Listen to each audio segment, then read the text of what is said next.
Pier en Marieke sjoggen zoon. Een jongen en een famke heel gewoon.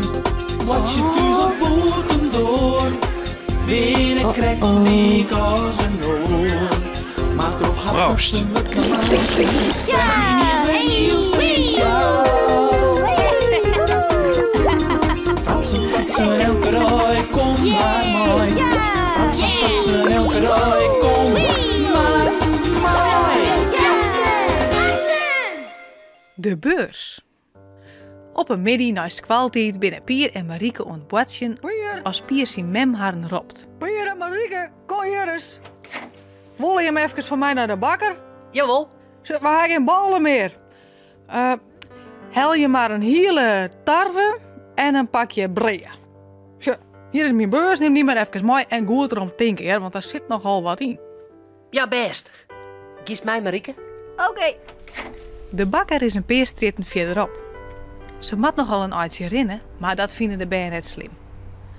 Onder het rennen had het Pier een vliegertouw uit de boeze. Dat had er nog oorhouden van het avontuur met de draak. Zo wat ik nog in een boes ha?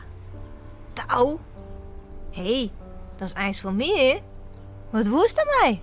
Zullen wij even beursloeken het waar? Busloekeke? Wat is het dan nou weer? Nou, dan binnen wij dit touw ohne beurs. Het is zo fijn, dat Jossas net. Dan lissen wij de beurs op het dik.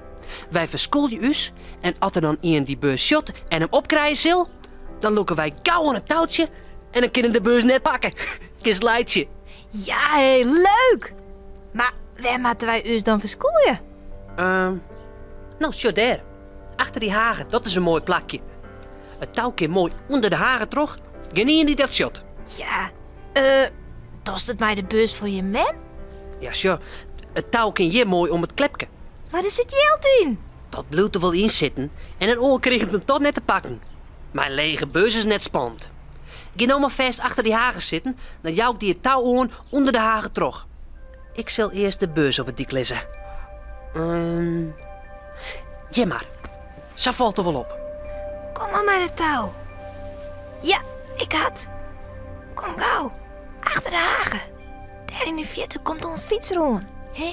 Pier doekt ek achter de hagen. Ze lezen beide plat op het lief. De fietser is al dichtbij. Het is een oudere man. Hij sjocht jocht voor een mut. Hij fietst haast door de beurs heen, maar hij sjocht hem net. Oh, wat een zoer. Denk erom, van de andere kant komt een auto. Die zag niet. Oh, alhoewel, je riet heel stadig. Doeken. Rem het. Die man had hem lissen jongen. Hij komt weer om. Zie maar, hij riet achteruit.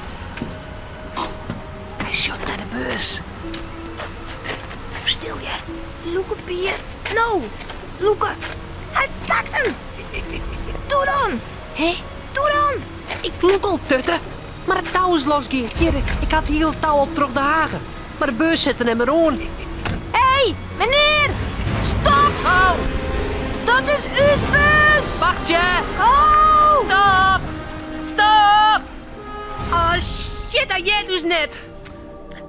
Hoe maakt dit nou? Ja, hallo. Het wie die idee. We gaan weer om. Dan moest het eerlijk zien je mem sissen. Maar dan krijg ik op een kop. Ja, maar wie dus? Wacht je. We kunnen eerst naar de bakker. Ik let het wel opschreeuwen, anders hebben we jou niet te eten en dan wordt dus mem nog lelijker. Als Pier en Marieke thuiskomen met een ballen en een pakje breien, sjocht Pier zijn mem verheerd op. Hoe kom je hem daar aan? Gewoon. Van de bakker. Maar ga je hem dat dan net vertellen? Ja, nee, maar... Want John, ja, nou, sure, ik... de beurs die wie al jaren thuis als jimme. Hè?